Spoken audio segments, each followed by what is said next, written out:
Forest Ranger found an old camera, but what he saw in the photos shocked him. Travis had worked as a forest ranger for years. His job was to walk long trails, check for signs of damage, and make sure hikers stayed safe. He loved the silence of the forest and the way the trees whispered when the wind passed through. That morning was like any other.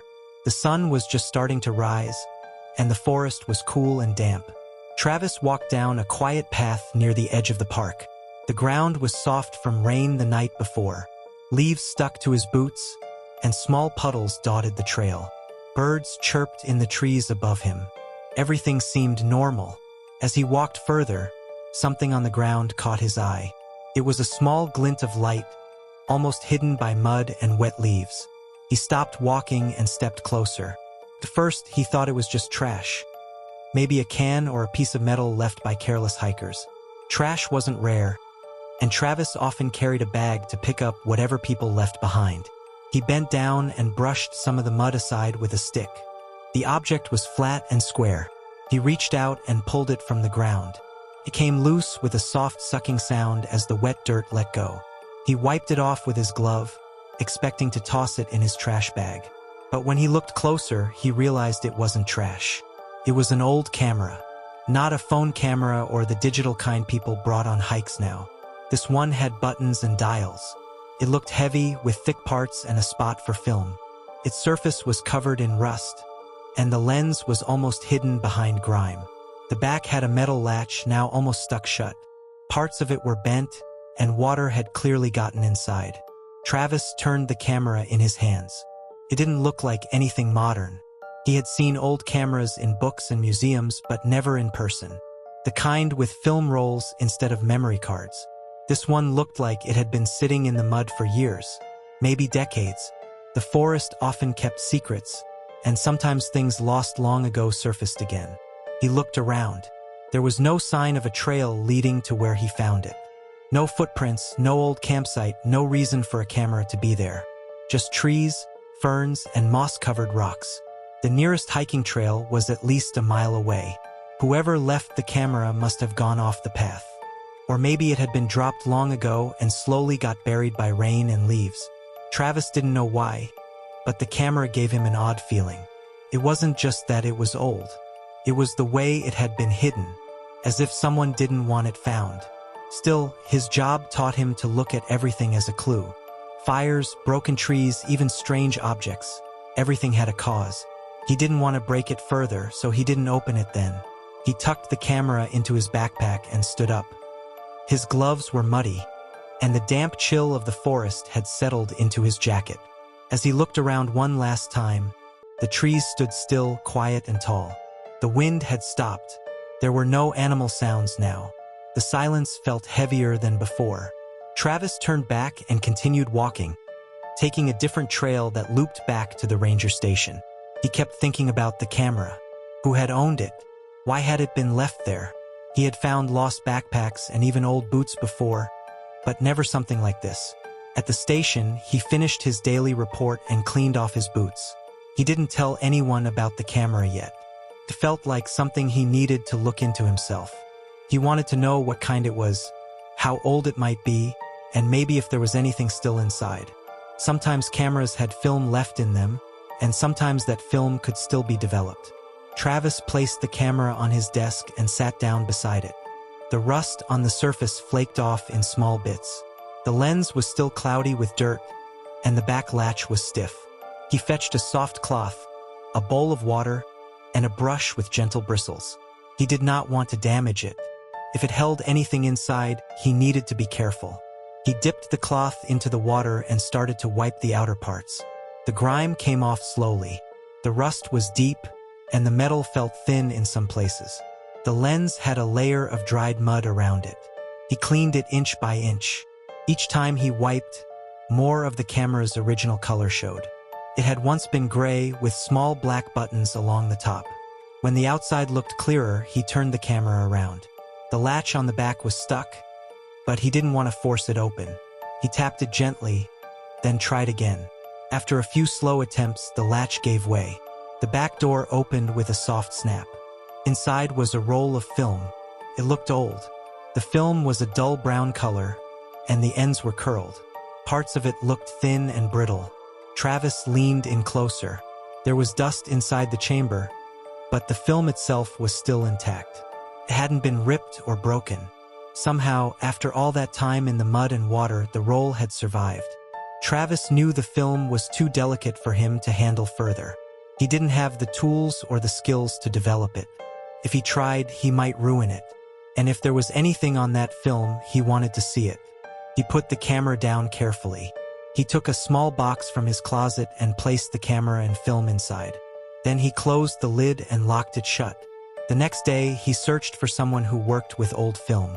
He looked online and made a list.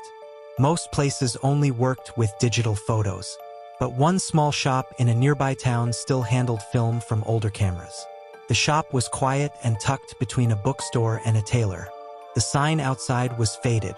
Inside, the air smelled like paper and chemicals.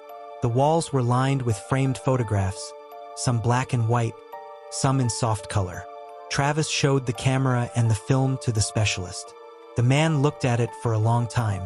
He examined the roll under a light, then nodded. The man explained that it would take time. Old film needed special care. It had to be treated slowly in a darkroom with the right temperature and tools. If done wrong, the images could fade or vanish. Travis agreed to wait. He left the film in the specialist's care and returned home. The wait felt long. Days passed slowly. Travis spent time going over his notes and filling out his daily patrol logs, but his mind kept returning to the camera. He wondered how long it had been there. He wondered what it had captured before being left behind. Every time he sat down at his desk, he looked at the empty space where the camera had rested. Finally, he received a call. The film had been developed. The photos were ready. Travis drove back to the shop. He parked outside and looked up at the faded sign again. The shop looked the same, but something inside him had changed. He felt a tightness in his chest. A mix of curiosity and unease filled him as he walked through the door. The man handed him a thick envelope. Inside were several printed photos and the developed film strips, now stored in a plastic sleeve. The photos were stacked neatly. The edges were smooth. They looked old but clear. The colors were dull with a brown and green tone, but the images were visible. Travis did not look at them right away. He wanted to be alone when he did. He thanked the man, paid for the work, and left the shop. The envelope sat on the seat beside him as he drove. He didn't open it until he reached home. He placed the envelope on his desk, the same spot where the camera had once rested. His hands hovered over the flap. The film had survived the mud, the years, and the weather. Now it would tell its story, one frame at a time. He opened the flap slowly and slid out the photos. The paper was thick and smooth. The colors were soft and faded, as if time had washed them out. He placed the stack in front of him and began to look through them one by one. The first photo showed a narrow trail lined with trees. The light was dim, as if the photo had been taken early in the morning or late in the day.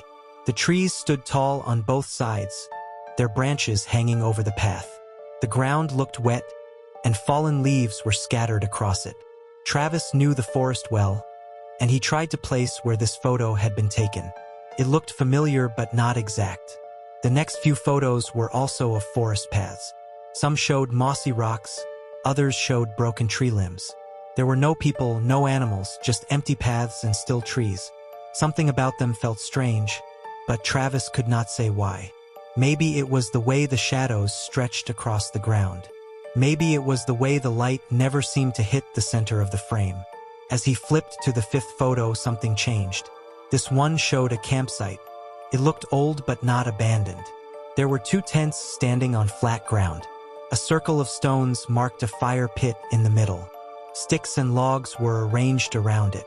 A few supplies were scattered nearby. A metal pot sat on a rock, and a backpack leaned against a tree. Travis stared at the photo. He had passed by an abandoned campsite on one of his patrols weeks earlier.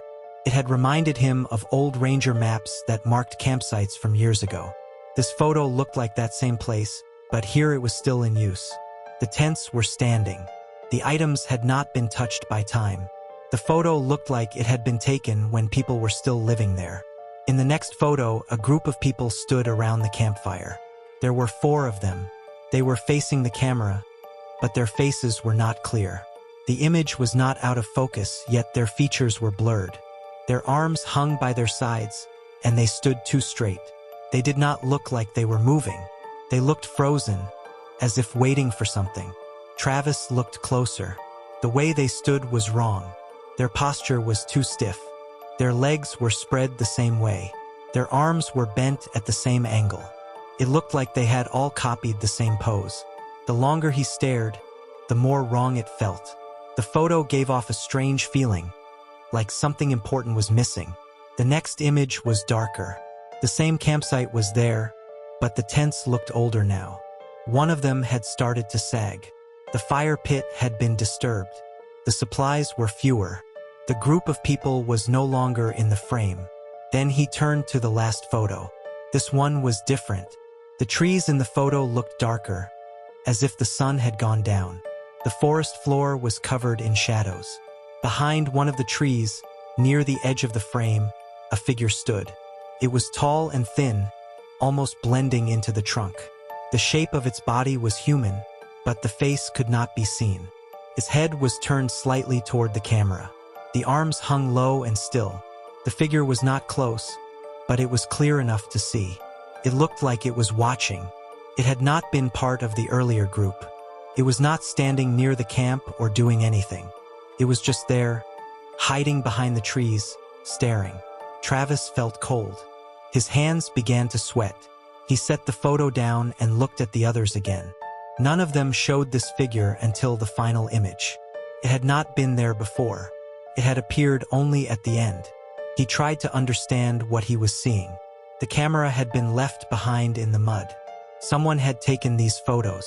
Someone had set up that camp. But now the only trace left was a rusted camera with a film roll inside. He picked up the last photo again and looked at the shadowy figure. It was hard to tell if it had moved or stayed still. But one thing was clear: whoever or whatever it was, it had been watching from the trees. Travis placed the photos back into the envelope and took a deep breath. He could not stop thinking about the shadowy figure in the final image. It had looked so still, so hidden, yet somehow aware. The whole thing made him uneasy. He had seen strange things in the forest before. Old structures, animal remains, lost items, but never something like this. He knew he could not keep the photos to himself. This was bigger than one person's curiosity.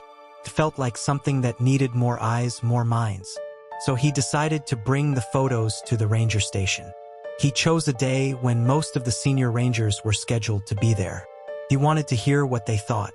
When he arrived at the station, the morning sun was already high.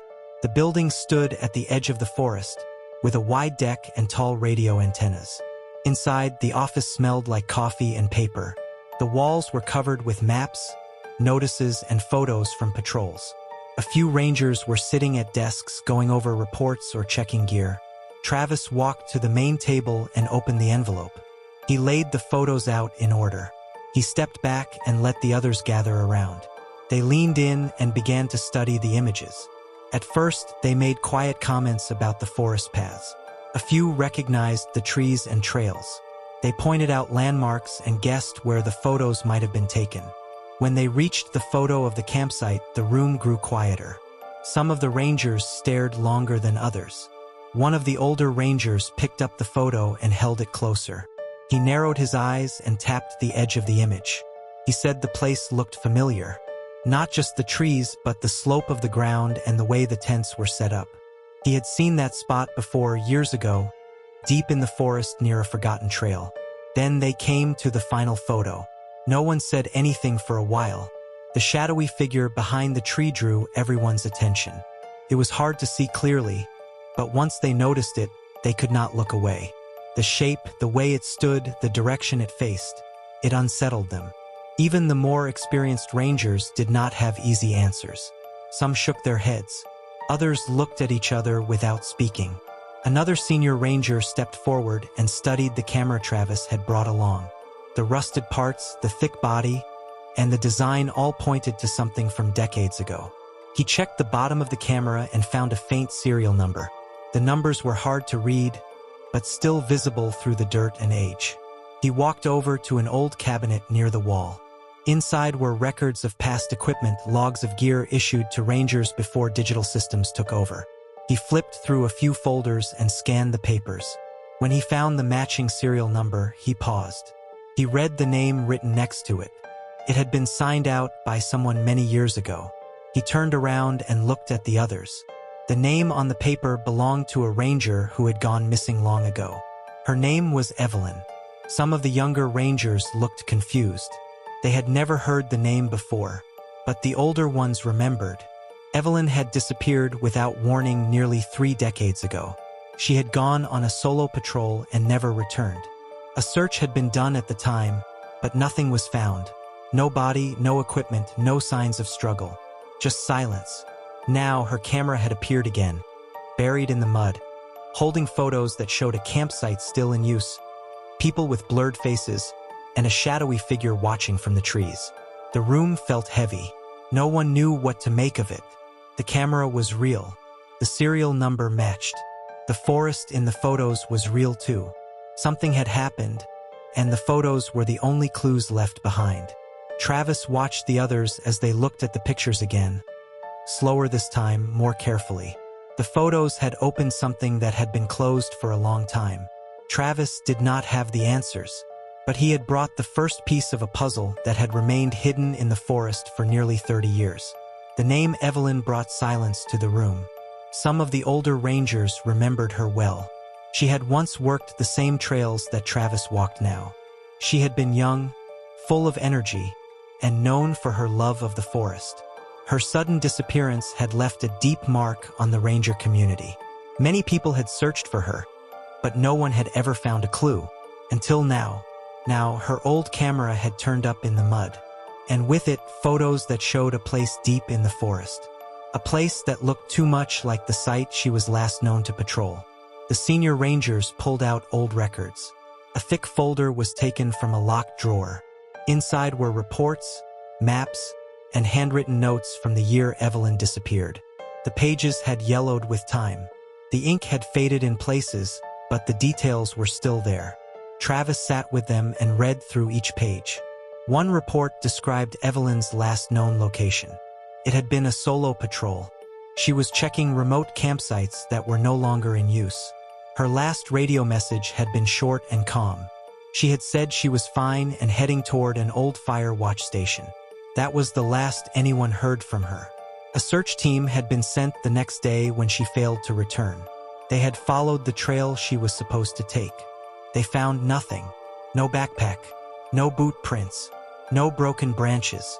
It was as if she had vanished into the trees without a trace.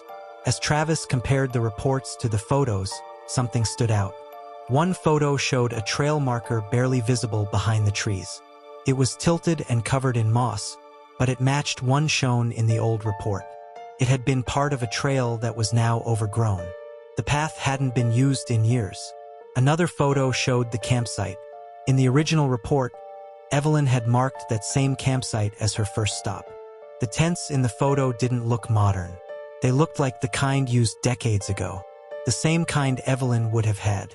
The more Travis studied the images, the more he saw small details that matched the case. A pot resting on a rock. A folded map pinned to a tree. Even the shape of the fire pit seemed the same. It was as if the photos had been taken during the time of her patrol. Some of the rangers began to whisper among themselves. They remembered how strange things had felt back then. They spoke of odd weather, strange noises, and eerie shadows. They had brushed it off at the time. Now, looking at the photos, those memories came back. A few mentioned stories that had gone around the station years ago. Unofficial stories. People had talked about Evelyn seeing things during her patrol. She had mentioned strange shapes in the woods. She had once said she felt like something was following her. Nothing was ever written down. It was passed from one ranger to another in quiet tones. The discovery of the camera brought all those whispers back. Travis wrote down everything. He took notes on each photo, compared them to the old maps, and studied Evelyn's file. The dates, the locations, the items in the photos, they all lined up. It was not proof, but it was the first real sign in years. No one could explain how the camera ended up buried in the mud. No one knew who had taken the photos. If Evelyn had taken them, then she had made it far into her route. But if someone else had used the camera, then questions grew even more. Why were the people in the photos so hard to see? Why did their faces look wrong? Why did they stand so still? And who or what was the tall figure in the last frame? Travis felt something deep inside. He felt that the forest had never forgotten Evelyn. It had hidden the truth for nearly 30 years. But now the truth was starting to come out. The camera was a message. The photos were clues. He didn't know what they meant yet, but he knew they were not random. The mystery of Evelyn's disappearance was no longer cold. It was alive again, and it was leading him deeper into something the forest had kept buried for too long. Travis could not stop thinking about the camera and the photos. He kept looking at the faces, the shadows, and the figure in the trees. The more he thought about them, the more he felt like something was still missing. The answers were not in the photos alone. He needed to look deeper. He began to study the area where the camera had been found. It was far from the regular trails. It was a quiet part of the forest where few people went. It had thick trees, steep hills, and narrow paths. Old maps showed that this part of the forest had once been used for patrols, but now it was mostly forgotten. Only a few markers remained, hidden under moss and leaves. Travis began searching through old ranger reports. He focused on files from many years ago. He was looking for anything strange: missing people, lost hikers, or odd reports. At first, the files seemed normal. There were reports about broken bridges, bear sightings, and storm damage. But as he read further, he began to find small notes that stood out. One report mentioned a missing camper from 20 years ago. The man had left for a solo trip and never came back. His last known location was near the same area where Travis had found the camera. Another report from 15 years ago spoke about a group of hikers who got lost for 2 days. When they were found, they said they had heard whispers at night and seen strange lights between the trees. No one had believed them. There were more. A hunter who vanished during deer season. A young couple who left their tent in the middle of the night and were never seen again. A ranger who had written in his logbook that something was watching him. All of these stories pointed to the same part of the forest.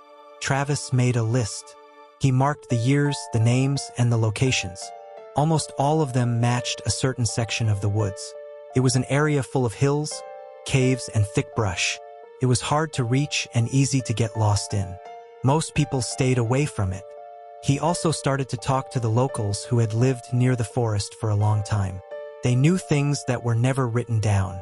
Older people remembered stories from their childhood. They spoke of lights that moved through the trees at night, without sound. They spoke of people who heard voices calling their names but found no one nearby. They spoke of something they called the Watcher in the woods. No one could describe it clearly. Some said it looked like a man, tall and thin. Others said it had no shape at all, only a shadow that moved when the wind was still. It never attacked, but it made people feel cold and confused. Some said they had seen it standing far away, near trees or rocks, just watching. Travis listened carefully. He wrote down every detail. The stories were all different, but they shared a feeling of fear and silence. Many of the people who told the stories said they had only spoken about it once. They did not want others to think they were imagining things. But when they saw Travis taking notes and asking more, they started to share what they remembered. One man said he saw a large shape between the trees when he was a boy. It did not move, but it made him run without looking back. A woman said her father had once warned her not to go into a certain part of the forest after dark. She had never asked why. Travis looked at the map again. He circled the area where the stories matched. It was the same area where Evelyn had disappeared. It was the same area where the photos were likely taken. It was the place where the camera had been buried. The deeper Travis went, the more clear it became. The forest had a history that few people knew. It was a quiet history, hidden in old papers and whispers. People had gone missing. People had seen things, but no one had put it all together. Now Travis was starting to see the pattern. Something had been in that part of the woods for a long time, and for some reason it had stayed hidden. Until now, Travis stood at the edge of the forest before sunrise. The air was cold and still. His backpack was packed with water, food, and basic gear. He had studied the old maps and notes for days. He had looked at the photos again and again. Now he was ready to go back into the woods. He followed the same route that Evelyn had taken almost 30 years ago. Her patrol logs had listed the order of stops. Travis had matched those stops with the places shown in the photos. He knew it would not be easy. The trails were no longer clear. Many paths had grown over with weeds, fallen trees, and thick brush. Travis walked for hours without seeing anyone. He crossed dry creeks and climbed over mossy rocks. His boots made soft sounds on the ground. The deeper he went, the quieter the forest became. The sounds of birds faded. Even the wind seemed to stop moving through the leaves. He found the old trail marker just before noon. It was leaning to one side, almost hidden by tall grass. The wood was rotting, but the number carved into it was still there. It matched the one in the photo.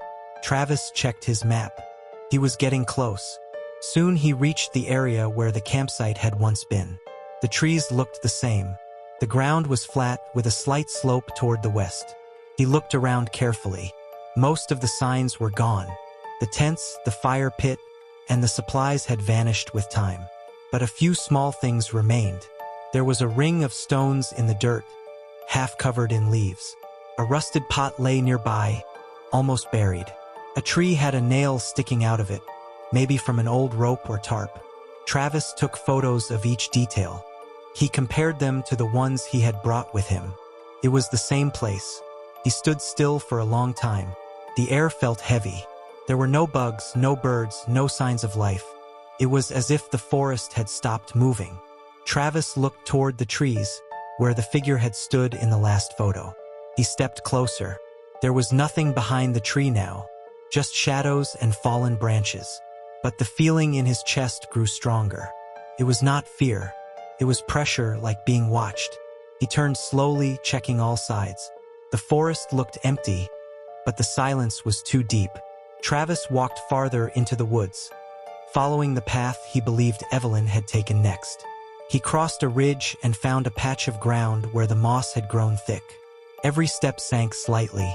He saw claw marks on a tree, too high for a bear. He saw bones on the ground, clean and white, with no signs of weathering. He kept going. Later in the afternoon, the sky began to darken, not from clouds, but from the thick trees overhead. The sun could not break through. He checked his compass and kept moving north. He passed another broken trail sign. The ground here was soft and wet. He had to step carefully. He reached a place where the trees opened slightly. It was a wide, quiet space with tall rocks around the edges. The wind began to blow, slow and cold. Travis felt a chill crawl up his spine. He stood at the center of the space and looked up at the trees. Something about this place felt old, like it had been here longer than the forest itself. He took out one of the photos. It showed the same rocks, the same trees. This was the final location. This was where the last photo had been taken. He looked toward the spot where the figure had stood. He stared for a long time, but nothing moved. Still, the feeling of being watched grew stronger. The air around him seemed thicker now. The wind stopped again. Everything went still. Travis took one slow step toward the tree. He stopped. He felt it now, not just a thought, but something real. Something was here. Not a person. Not an animal. Something that did not belong to the world he knew. It had been waiting. It had seen the camera. It had watched Evelyn. And now it was watching him. Travis did not run. He stood where he was, eyes on the trees.